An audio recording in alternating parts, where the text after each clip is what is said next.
क्या चक्कर है? ये लाल बिंदु बार बार मूव क्यों कर रहा है? आंखों ही आंखों में इशारा हो गया, बैठ बैठ जीने का सहारा हो गया।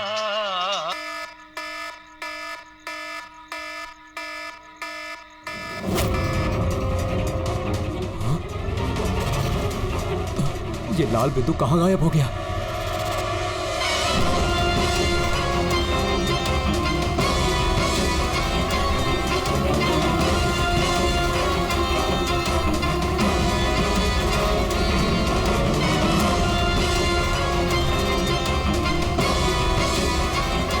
ये जो भी है मेरी तरफ ही आ रहा है।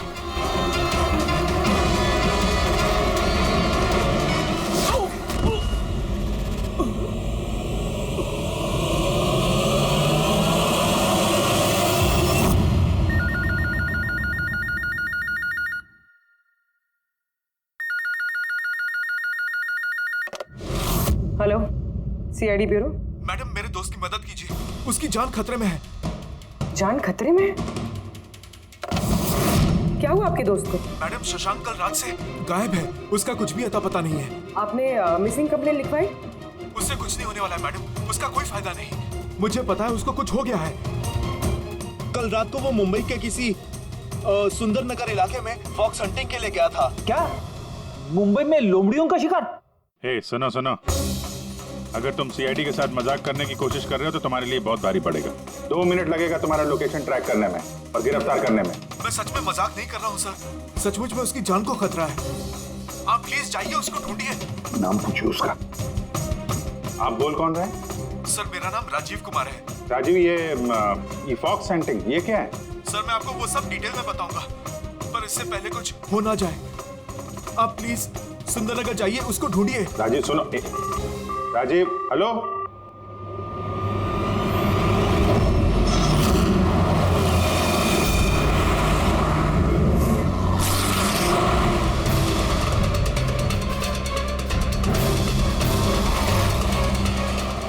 सर एक मिनट, वो गाड़ी पीछे बिल्डिंग में है सर।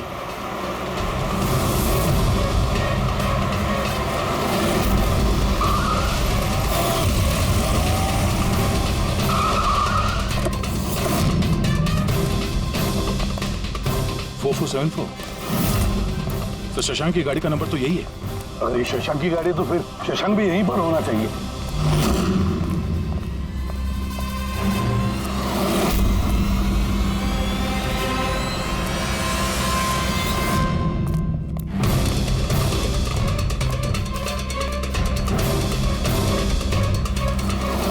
ओ माय गॉड,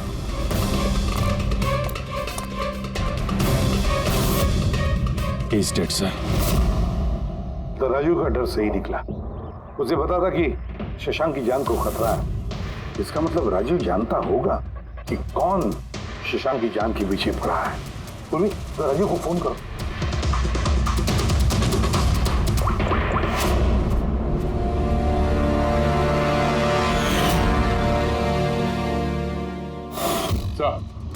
हाँ। 2 गोलियों के शट, .38 कैलिबर। सर ये राजीव फोन नहीं उठा रहा है। सर कहीं इस राजीव की जान को भी खतरा तो नहीं है? सर एक बात समझ में नहीं आ रही सर, शहर के इस इलाके में कोई लोमड़ियों का शिकार करने क्यों आएगा? शिकारी खुद शिकार हो गया। मुझे तो यहाँ दूर दूर तक कोई भी लोमड़ी नजर नहीं आ रही है। रेडी पंकज, चुप रहो। ये फॉक्स हंटिंग सीक्रेट कोड है और इसका राज सिर्फ राजीव ही बता सकता है। राजीव के घर जाके पता लगाना पड़ेगा।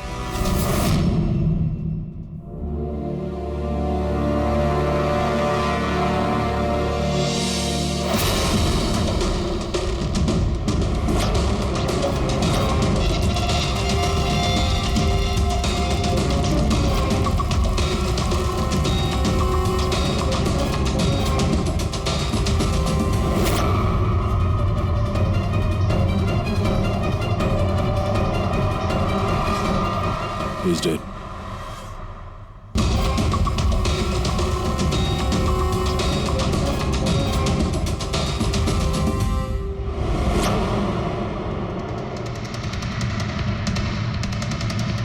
सर राजीव है सर।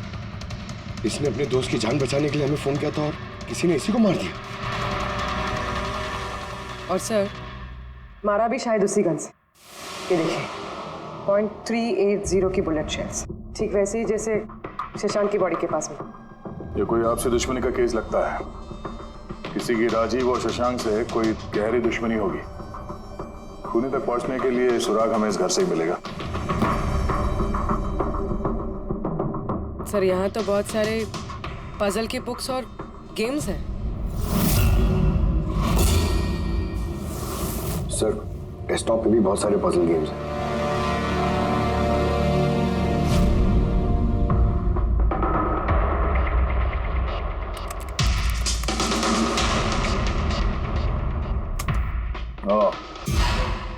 लगता है इस राजीव को पहेलियां सुलझाने का बहुत शौक था। ये देखो, उसके इस लैपटॉप पे ये पजल गेम का वेबसाइट खुला हुआ है। लेकिन सर इस पजल वाली वेबसाइट में है क्या? पूर्वी, लगता है ये वेबसाइट एक ग्रुप की तरह है। ये पजल प्रेमियों का ग्रुप। इस वेबसाइट पे जितने भी मेंबर्स हैं ये सब पहेलियों के शौकीन हैं। ये देखो, यहाँ पे ये पहेलियों के पिक्चर्स डाल रखे हैं और यहाँ पे ये अलग अलग तरह के पहेलियों के खेल के बारे में बात हो रही है। ये क्या? ये शशांक भी इस वेबसाइट का मेंबर था? अरे हाँ सर, लेकिन ज्यादा पुराना मेंबर नहीं था। इसने पिछले महीने ही वेबसाइट ज्वाइन की।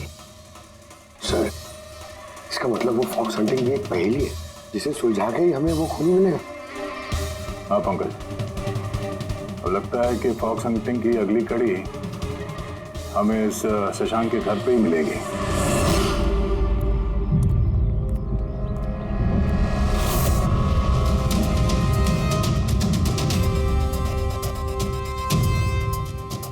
ताला लगा हुआ है दरवाजे पे। लगता है शशांक यहाँ अकेला ही रहता है। कमाल है, आज तो शशांक के यहाँ बहुत मेहमान आ रहे हैं। नमस्ते जी। कौन? विकास तुम हो क्या? मैं वो नहीं हूँ जो आप समझ रहे हैं। मैं इंस्पेक्टर दया, सीआईडी से। सीआईडी वाले दया? अरे तुम्हारा तो बहुत नाम सुना है, बहुत कहानियां सुनी है तुम्हारी। शाबाश, ऐसे ही देश का नाम रोशन करते रहो। Thank you.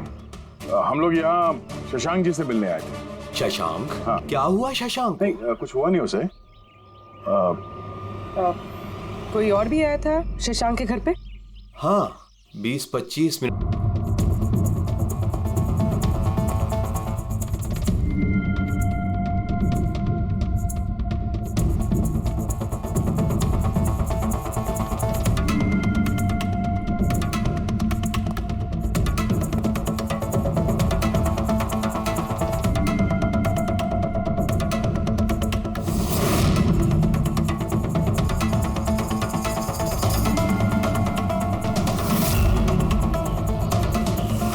इलेक्ट्रॉनिक गैजेट्स, ये इंस्ट्रक्शन मैनुअल्स, ये सब देखकर तो लगता है कि ये शशांक एक इंजीनियर था। किसी खास तरह के गैजेट के आविष्कार की कोशिश में लगा था ये। हाँ सर, यहाँ पर तो इतने सारे सर्किट बोर्ड्स और ये शॉर्ट वेव रेडियो भी है। ये देखिए।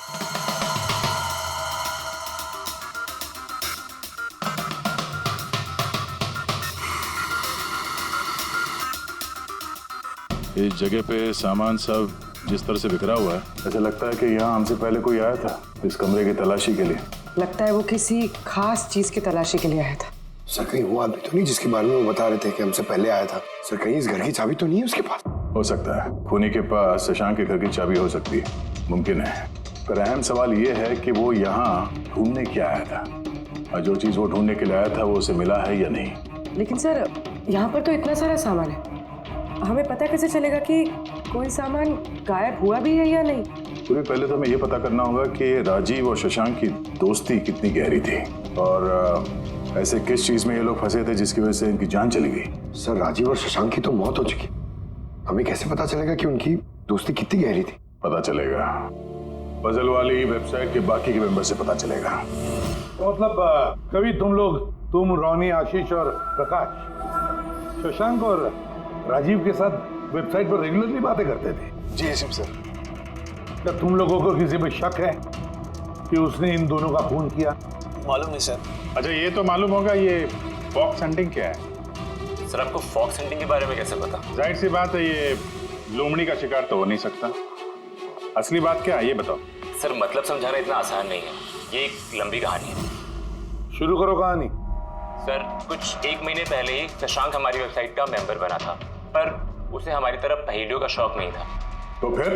सर दरअसल उसे अलग अलग तरह के गैजेट्स का शौक था और वो ये दावा करता था कि हमारे सामने एक ऐसी पहेली रखेगा जिसे हम कभी सुलझा नहीं पाएंगे।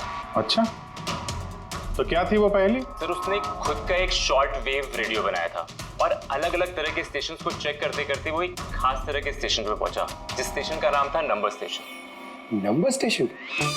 ये इसका नाम तो कभी सुना नहीं। अच्छा, इस पे नए गाने आते हैं कि पुराने गाने आते हैं? अजीब बात तो यही थी सर, उस स्टेशन पर कोई गाने आते ही नहीं थे, सिर्फ और सिर्फ नंबर आते थे सर। ये कैसा रेडियो स्टेशन है जहाँ पे सिर्फ नंबर्स आते हैं? सर नंबर भी हर वक्त नहीं आया करते थे, उनके आने का भी खास दिन और खास वक्त हुआ करता था। सर लगता है नंबर्स के बहाने कोई किसी को खास मैसेज दे रहा है, सीक्रेट मैसेज। शशांक ने उनके कई ब्रॉडकास्ट सीजन रिकॉर्ड किए थे और हम लोगों से कहा था कि हम उन नंबरों के तोड़ निकालें ताकि पता चल सके क्या गुप्त संदेश भेजे जा रहे हैं। तो क्या तोड़ निकाला इन नंबर्स का?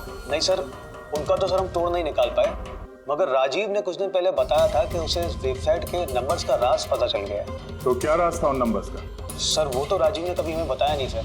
हाँ, पर बाद में राजीव और शशांक इस बारे में अकेले में बात करने लगे थे सर। देखो, हम फॉक्स हंटिंग की बात कर रहे थे, वो बताओ। फॉक्स हंटिंग ट्रांसमीटर हंटिंग का ही दूसरा नाम है। Transmitter hunting? जब कोई एक खास तकनीक से रेडियो ट्रांसमीटर के लोकेशन को ट्रैक करने की कोशिश करता है तो उसे हमारी भाषा में फॉक्स हंटिंग बोलते हैं। मतलब शशांक जरूर इस नंबर स्टेशन की लोकेशन ढूंढने की कोशिश कर रहा होगा। और कोई तो था जो नहीं चाहता था कि शशांक वो रेडियो स्टेशन पहुंचे, इसलिए उसने उसे मार दिया। आशीष, इन नंबर्स की रिकॉर्डिंग चाहिए हमें, सारी की सारी। तो ये है हमारी सीआईडी टीम। ये इंस्पेक्टर अभिजीत, इंस्पेक्टर सर, देश के सबसे जाबाज ऑफिसर्स को कौन नहीं जानता है? ये लोकेश है, लिंग्विस्टिक्स और मैथमेटिक्स का एक्सपर्ट। भाषाओं और संख्याओं का इतना ज्ञान है इनके पास जो शायद ही और किसी के पास हो। तो लोकेश जी, क्या लगता है आपको ये मोबाइल और इंटरनेट के जमाने में कोई नंबर स्टेशन का इस्तेमाल क्यों करेगा संदेश भेजने के लिए? अभिजीत, ये नंबर स्टेशन का इस्तेमाल बहुत पुराना है। इनफैक्ट सेकेंड वर्ल्ड वॉर में भी कई देश की सेनाएं ये तकनीक यूज करती थी अपने उन एजेंट्स तक पहुंचने के लिए जो दूसरे देशों में थे। हाँ, मानते हैं कि इस वक्त मोबाइल इंटरनेट का जमाना है, पर मोबाइल इंटरनेट से दिए गए मैसेजेस बहुत आसानी से ट्रेस हो सकते हैं। एग्जैक्टली, इसीलिए तो ये वही तरीका इस्तेमाल कर रहे हैं, सेकेंड वर्ल्ड वॉर वाला। अब लोकेश, पता ये लगाना है कि इन संख्याओं के पीछे असली मैसेज क्या है। Sure sir. वैसे ये मैसेजेस कौन सी रेडियो फ्रीक्वेंसी पर आए थे? 3.22 नैनोहर्ट्ज।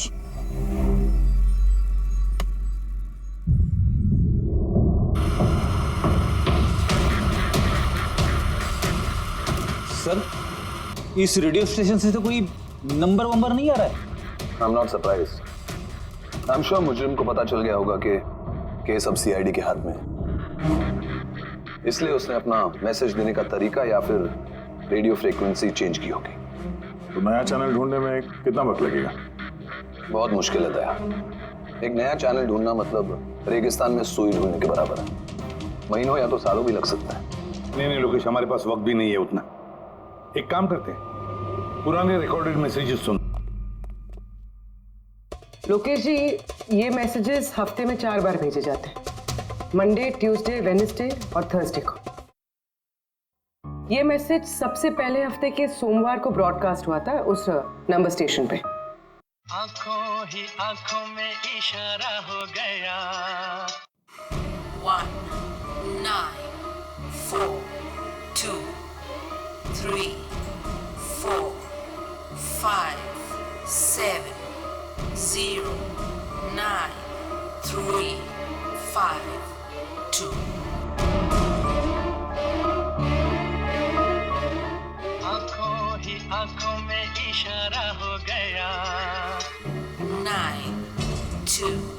3, 4, 0, 5. आंखों ही आंखों में इशारा हो गया 6, 7, 2, 7, 1, 1. आंखों ही आंखों में इशारा हो गया 5, 2, 1, 8, 0, 7. Now please tell me, ये संदेश चारों दिन एक ही समय पर आए थे कि अलग अलग टाइम पर? नहीं, एक ही टाइम पे, रात 12 बजे। और फिर हर 2 घंटे बाद इन नंबर्स को रिपीट किया गया था। और इसके अगले हफ्ते के नंबर्स यही थे या दे वर डिफरेंट? नंबर्स तो अलग थे, लेकिन पैटर्न सेम था। मंडे को 13 नंबर्स, ट्यूसडे, वेडनेसडे और थर्सडे को 6 नंबर। इससे साफ जाहिर होता है कि जो मुजरिम है रोज अलग अलग मैसेज भेजते हैं, और ये जो मैसेज ये लोग भेजते हैं वो एक मैसेज 4 हिस्सों में कर भेजते हैं। लोकेश जी, 1 मिनट प्लीज, मुझे कुछ समझ में नहीं आया, आप फिर से समझाएंगे? मैं समझाता हूं, चलो पेपर देना तो।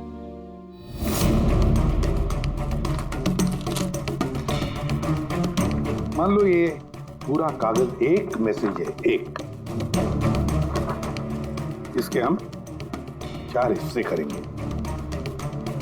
अब इस एक कागज के 4 टुकड़े हो गए, 4 हिस्से, मतलब एक मैसेज के 4 हिस्से हो गए, है ना? ये देखो,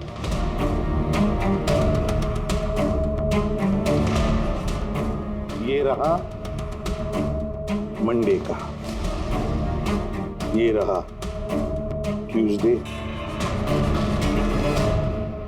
वेडनेसडे और ये थर्सडे। मतलब ये सोमवार, मंगलवार, बुधवार और गुरुवार, ये 4 हिस्से जब एक होते तो एक पूरा मैसेज उनको मिलता था, है ना लोकेश?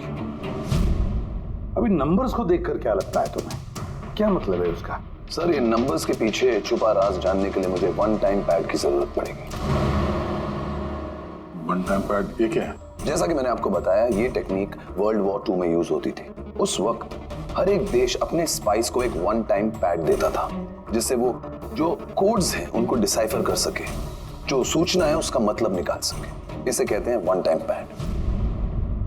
तो राजीव और शशांक के हाथ भी ये 1 टाइम पैड लग गया होगा, इसीलिए वो एक ऐसी पहेली तक पहुंच गए जो उनके लिए जानलेवा साबित हुई। ठीक है, इस राजीव और शशांक के घर जाके पता लगाना पड़ेगा इस 1 टाइम पैड के बारे में।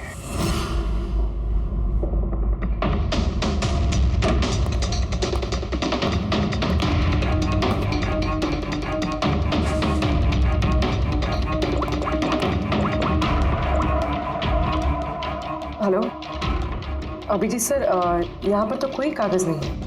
आपको कोई कागज मिला? हम लोग शशांक के घर में ही हैं, देख रहे हैं।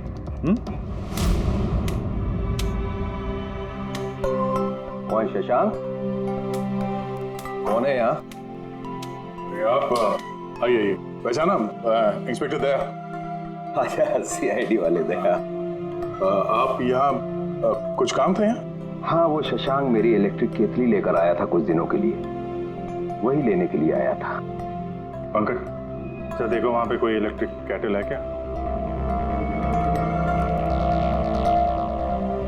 सर, ये इलेक्ट्रिक केटल तो शशांक की है, इंटरनेट से मंगाई उसने, ये बिल है साथ में। नहीं, ये इलेक्ट्रिक केतली मेरी ही है। लगता है आपको कोई गलतफहमी हो रही है, ये केटल तो शशांक ने खरीदा था। नहीं दया, मुझे कोई गलतफहमी नहीं हो रही है। तुम्हारा ये ऑफिसर या तो झूठ बोल रहा है और या मेरी तरह अंधा हो चुका है। अरे बदतमीजी क्यों कर रहे हैं? मुझे दिखाई देता है और मैं झूठ नहीं बोलता हूँ।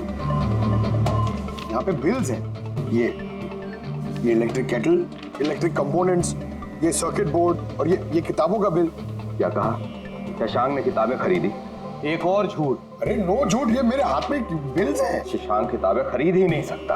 एक मिनट, आप ये ऐसा क्यों कह रहे हैं? क्योंकि उसे डिसलेक्सिया है। डिसलेक्सिया? हाँ, डिसलेक्सिया। इस बीमारी से पीड़ित लोगों को पढ़ना ही अच्छा नहीं लगता। किताबें खरीदना तो बहुत दूर की बात है। पंकज वो किताबें कहाँ हैं? सर किताबें तो नहीं है, ये खाली डब्बा है। ओह, इसका मतलब है खूनी यहाँ किताबें ढूंढने आया था। तो वो किताबें ही वन टाइम पैड है जिसकी हमें तलाश है। ये कितनी किताबें?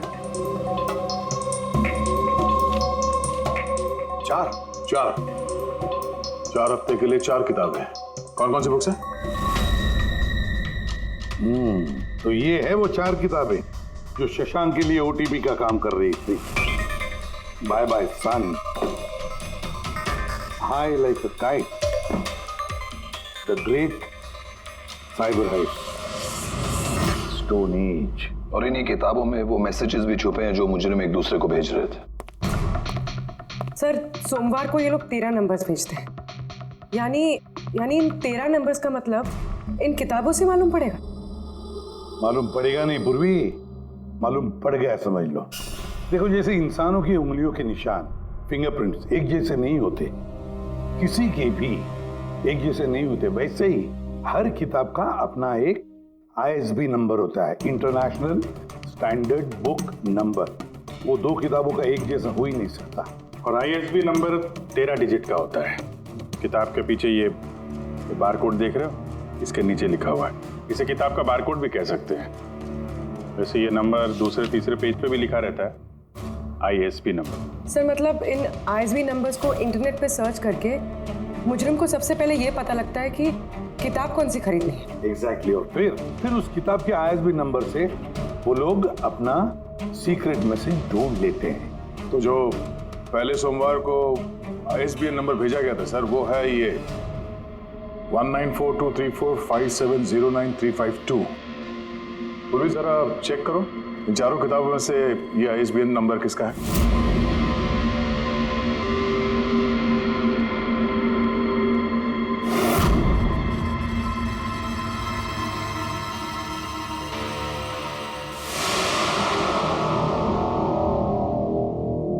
ISB नंबर बाय सन से मैच होता है। अरे वाह सर, ये तो बहुत आसान है, इसे तो कोई भी समझ सकता है। एग्जैक्टली। इसी तरह हफ्ते के बाकी 3 नंबर भी डिकोड किए जा सकते हैं। मतलब मंडे के दिन का तो उनको सीक्रेट मैसेज का पता चल ही गया, लेकिन बाकी 3 दिनों में किताब के पेज नंबर से, लाइन नंबर से और वर्ड नंबर से उन्हें मैसेज पता चल जाता। सर ये ट्यूसडे को आया message 923405, 92 page number 34 line 05 word, मतलब 92 नंबर पेज पे 34 लाइन 5वां वर्ड। ठीक उसी तरह से हर हफ्ते एक नई किताब और एक नया संदेश।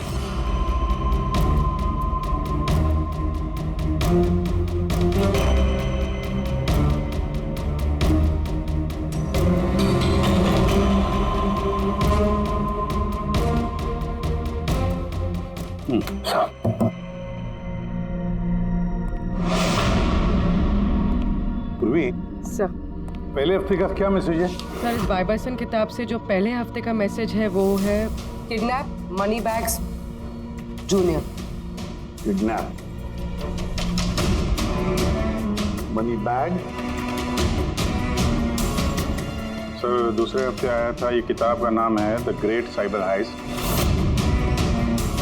इसका मंगलवार को आया था सर, रैंसमवेयर। और वेडनेसडे को अटैक। और थर्सडे को आखिरी मैसेज आया था ट्रिंग ट्रिंग ट्रिंग ट्रिंग। और तीसरे हफ्ते की किताब है sir high like a kite. High like a kite. और इसका संदेश है कंसाइनमेंट। कंसाइनमेंट जी सर। बीच। बीच। South Beach. सर ये जो चौथी किताब है, इस हफ्ते की किताब, द स्टोन एज, इसका मैसेज जो है ट्यूसडे के लिए black forest. Black forest. Wednesday का है गोज, बस इतना ही है सर, इट्स इनकम्प्लीट। आज गुरुवार है सर, ये अधूरा संदेश आज रात पूरा किया जाएगा। हाँ अभिजीत, अब तक जितना भी मैसेज आया हमारे पास अच्छी तरह से स्टडी करके देखना पड़ेगा ये क्या खिचड़ी पक रही है। सर ये पहला message, kidnap money bag junior. ऐसा लगता है ये मैसेज अजिंक्य जी के लिए है। अजिंक्य के लिए ही है दया, क्योंकि अजिंक्य सबसे बड़ा फाइनेंसर है फिल्मों का और उसका निकनेम भी मनी बैग है। किडनैप मनी बैग जूनियर, शायद कोई अजिंक्य के बेटे को किडनैप करना चाहता है। जूनियर? हाँ हो सकता है, बिल्कुल हो सकता है अभिजीत। फिर अगला मैसेज है रैंसमवेयर अटैक ड्रिंक ड्रिंक। यार ड्रिंक ड्रिंक तो हमारी देश की सबसे बड़ी टेलीकॉम कंपनी है, कहीं ऐसा तो नहीं ये गैंग इस कंपनी पर रैंसमवेयर अटैक करने वाली है? सर ये रैंसमवेयर अटैक मतलब? अरे यार कोई ड्रिंक कंपनी के डेटा और सर्वर को हैक करना चाहता है और हैक करने के बाद फ्री करवाने के लिए वो लोग ड्रिंक कंपनी से रैंसम लेंगे। ओह, तो इसे कहते हैं रैंसमवेयर अटैक। मगर सर ऐसे कोई न्यूज़ तो आई नहीं है कि ड्रिंक कंपनी पे ऐसा कोई साइबर अटैक हुआ। सर मेरे पास भी ये ड्रिंक का ही सिम कार्ड है, लेकिन कनेक्टिविटी का तो कोई इशू ही नहीं है। और सर तीसरा मैसेज है कंसाइनमेंट साउथ बीच। ऐसा लगता है कि साउथ बीच में कोई गैर कानूनी कंसाइनमेंट आ चुका है या फिर आने वाला है। Black Forest Gold. Abhijeet Daya, इस गैंग का असली गेम क्या है आज रात को 12 बजे से पहले पता लगाना पड़ेगा। और रात के 12 बजे जो नंबर ब्रॉडकास्ट होने वाला है उसे ब्रॉडकास्ट होने नहीं देना चाहिए। क्या काम करो, इस अजिंक्य के घर जाओ और पता लगाओ उसका बच्चा ठीक है क्या। अभिजीत ड्रिंक कंपनी में जाकर उन्हें अलर्ट करो, कहो कि उन पर शायद साइबर अटैक होने वाला है, रैंसम अटैक। और पंकज साउथ बीच जाओ और देखो कोई कंसाइनमेंट आया है क्या या फिर कोई कंसाइनमेंट आने वाला है क्या, पूरा पता लगाओ। सर मैं कहाँ जाऊँ सर? हम कहीं नहीं जाएंगे, हम तीनों यहीं पर रुकेंगे ये पता लगाने के लिए कि इस गैंग को कैसे पता चला कि शशांक और राजीव ने उनके सारे मैसेजेस डिकोड कैसे किए।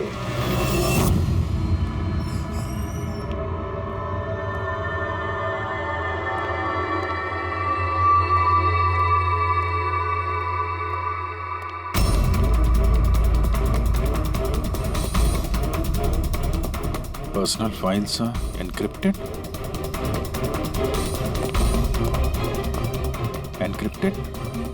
सर क्या चाहिए सर, किसे मिलना है आपको? फिलहाल सबसे सीनियर कौन है इस ऑफिस में? सर सभी सीनियर्स यहीं पे हैं, सीईओ और कंपनी के मालिक भी यहीं पे है, बट अभी वो लोग एक अर्जेंट मीटिंग में बिजी है। कहाँ चल रही मीटिंग? देखिए अभी आप उनसे नहीं मिल सकते। कहाँ चल रही है मीटिंग? सर वो वहाँ पे कॉन्फ्रेंस रूम में। किसी को कानो कान खबर नहीं होनी चाहिए ऐसा टाइप की, मीडिया वालों को तो बिल्कुल नहीं तो मार्केट में हमारा नाम खराब हो जाएगा। ये बात बाहर नहीं जानी चाहिए, समझे? Thank you. जिसका डर था वही हुआ, गैंग कामयाब हो गया इस अटैक में। हेलो दया। अब देखते हैं शशांक के बाद और कौन कौन से लोग इस वेबसाइट के मेंबर बने हैं। जो इनमें से कोई एक है जिसने शशांक के बारे में अपनी गैंग को पूरी इंफॉर्मेशन दी है। सर शशांक के साथ 2 लोग जुड़े इस वेबसाइट से, कवि और रोनी। कवि और रोनी, इनकी डिटेल है क्या? देखो सर ये कवि थाने में रहता है और इसकी किताबों की एक दुकान है। कवि की किताबों की दुकान है तो फिर उसके लिए ISB नंबर, मेरा मतलब है इंटरनेशनल स्टैंडर्ड बुक नंबर का इंतजाम करना तो बाया आपका खेल है। और ये रोनी वो क्या करता है? सर रोनी पुणे के कॉल सेंटर में काम करता है। जरूर इन दोनों में से कोई एक है जो शशांक और राजीव की मौत का जिम्मेदार है और वही अपनी गैंग की नई रेडियो फ्रीक्वेंसी भी जानता होगा। सर अगर हमें इस गैंग की नई रेडियो फ्रीक्वेंसी का पता चल जाए तो एक पावरफुल ट्रांसमीटर से हम उनकी लोकेशन भी जान सकते हैं। लोकेश, रेडियो फ्रीक्वेंसी का बंदोबस्त हो जाएगा, मगर ये पावरफुल ट्रांसमीटर का क्या? सर मेरे कुछ कनेक्शंस हैं, मैं उनसे बात करके हमारे लिए एक ट्रांसमीटर बनवा सकता हूँ। ग्रेट, तो फिर बनवाता। और फ्रेडी, को फोन करके पूछो अजिंक्य के बारे में क्या पता चला। आप कॉफी लेंगे? No thanks. वैसे ये आपके घर के बाहर इतनी सिक्योरिटी हमेशा रहती है या आज कुछ खास बात है? हाँ, ये सिक्योरिटी हमेशा रहती है। आप तो जानते ही हैं फैन लोगों को, कितनी बार ये घर के अंदर घुस आते हैं। क्या नहीं, एक्टर्स के घर के बाहर फैन की भीड़ तो सुनी थी मैंने, मगर एक फाइनेंसर पहली बार सुन रहा हूँ। आपने यहाँ आने की वजह नहीं बताई? अरे हाँ, वो मैं आपके बेटे अजीत से मिलने आया हूँ। अजीत से? मगर क्यों? क्या उससे कोई गुनाह हो गया है? नहीं, बस एक रूटीन इंक्वायरी है। मतलब? सॉरी, मैं वो आपको नहीं बता सकता, मैं अजीत को बताऊंगा। अजीत की तबीयत ठीक नहीं है। तबीयत खराब है या वो किडनैप हो गया? किडनैप? What nonsense! देखिए अजिंक्य जी, उन अपराधियों के दबाव में आके आप सीआईडी से झूठ मत बोलिए। हमें खबर मिली है कि एक गैंग है जो आपके बेटे अजीत को किडनैप करना चाहती है। अजीत कहाँ है इस वक्त? वो घर पे ही है। मैं उसे देखना चाहता हूँ अभी। रामो,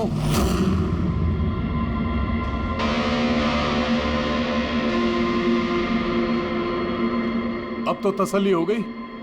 मैंने आपसे कहा था ना, मेरा बेटा घर पर ही है, उसकी तबीयत ठीक नहीं है। जाओ बेटा, कमरे में जाके आराम करो। एक मिनट,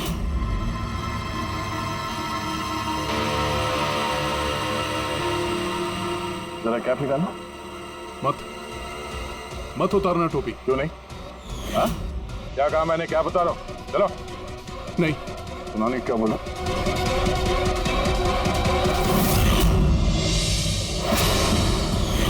तो तुम्हारे कान को क्या हुआ? हाँ? क्या हुआ क्या ये? आपको इसकी जो किडनैपिंग की खबर मिली है वो बिल्कुल सच है, मगर अफसोस बहुत देर के बाद मिली। इसका किडनैप तो 3 हफ्ते पहले ही हो चुका था। 100 करोड़ रुपए देने पड़े मुझे उस किडनैपर को, मेरे बेटे की जान बचाने के लिए। और उन लोगों ने चोट पहुंचाई इसे? उन्होंने पहले ही इसका एक कान काट कर मुझे भेज दिया था और फोन करके कहा कि अगर मैं पुलिस को कुछ भी बताऊंगा तो मेरे बेटे की जान ले सकते हैं वो लोग। I am so sorry. आपके बेटे के साथ जो हुआ वो तो हम बदल नहीं सकते हैं, पर मैं आपसे वादा करता हूँ उन मुजरिमों ने जो किया है उसकी सजा उन्हें जरूर मिलेगी। भगवान के लिए ऐसा कुछ मत करना। अगर उनको पता चला कि मैंने सीआईडी को सब कुछ बता दिया तो मेरे बेटे की जान भी ले सकते हैं। ऐसा कुछ नहीं होगा, मगर आपको हमें पहले ही बता देना चाहिए था। क्या गारंटी है कि ये सब करने के बाद वो किसी और मासूम के साथ ऐसा कुछ नहीं करेंगे? हाँ?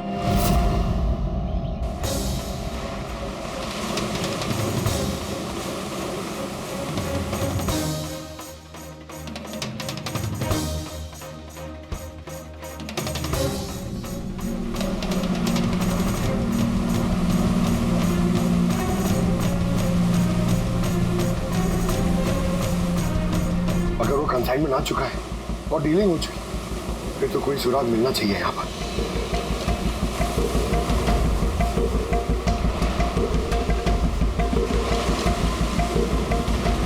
ये निशान कैसे? इन्हें देख के तो लगता है जैसे कि कोई बहुत भारी सामान या डब्बा घसीटा गया है। और कोई सामान तो यहाँ पे नहीं दिख रहा। शायद कंसाइनमेंट ही होगा।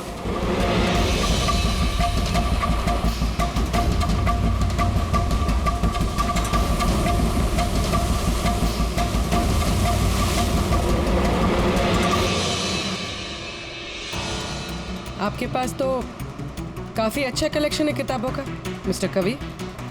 आप लोग यहाँ मुझे बुला लिया होता मैं भी और आ जाता। हम लोग वीडियो चैट भी कर सकते थे फिर से।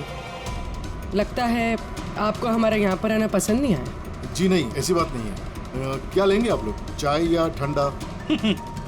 चाय ठंडा तो बाद में ले लेंगे, फिलहाल तो हम लोग किताबें लेने आए हैं। मिलेगी? हाँ, क्यों नहीं।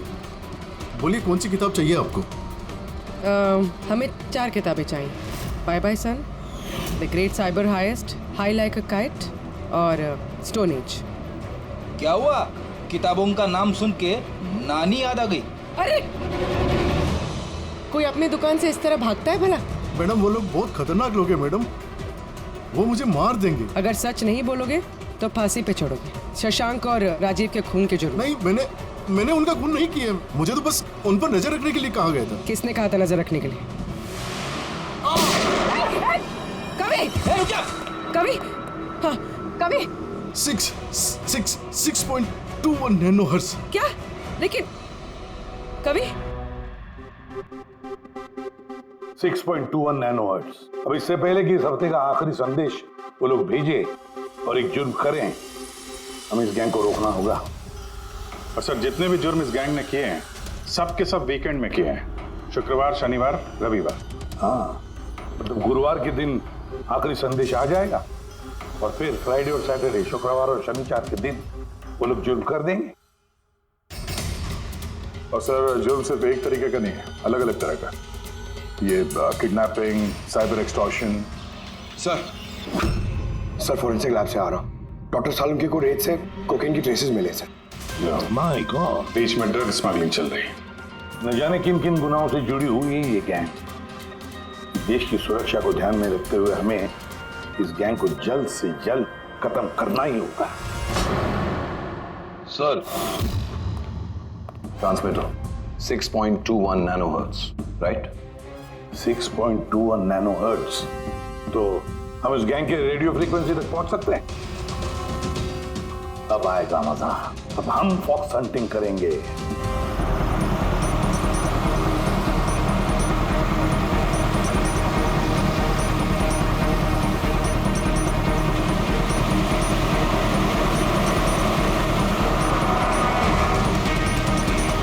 बस सर, यही सिग्नल दिखा रहा है सर। बस ये रेड डॉट मिल जाए। देखो रेड डॉट कहां पे है।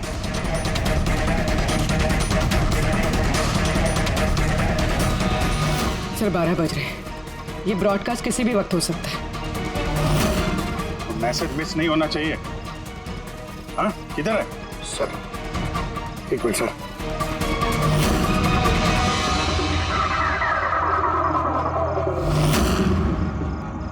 सर, हाँ, एक मिनट सर। इधर है सर। आंखों ही आंखों में इशारा हो गया। 9, 2, 2, 3, 0, 9.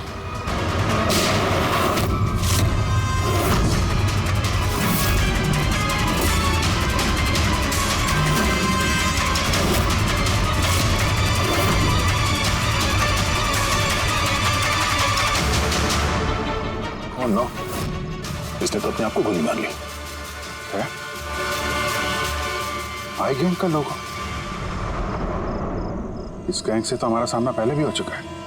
कौन है तुम्हारा बॉस और कौन कौन लोग शामिल है तुम्हारे धंधे में? इसका जवाब आप मेरे मुंह से कभी सुन नहीं पाओगे एसीपी साहब। इस गैंग में काम करने वाले अपने बॉस का नाम बताने के बजाय आत्महत्या करना ज्यादा पसंद करते हैं। ये तो गया, लेकिन अगला जुर्म होने से रोकना होगा। वो क्या नंबर है उसका देखो। मैसेज का क्या मतलब है? 92 नंबर पेट 2309 23 number line. Kaboom. Kaboom? Kaboom क्या होता है सर? कबूम मतलब धमाका। धमाका मतलब कि कोई बम ब्लास्ट होने वाला है? पहले जो शब्द मिले थे हमें मैसेज से वो थे the stone age, black forest, ghost, और अब कबूम, ब्लैक फॉरेस्ट में धमाका। इसके पहले कि और मासूम लोगों की जाने जाएं, पता लगाना होगा ये धमाका कब और कहां होने वाला है।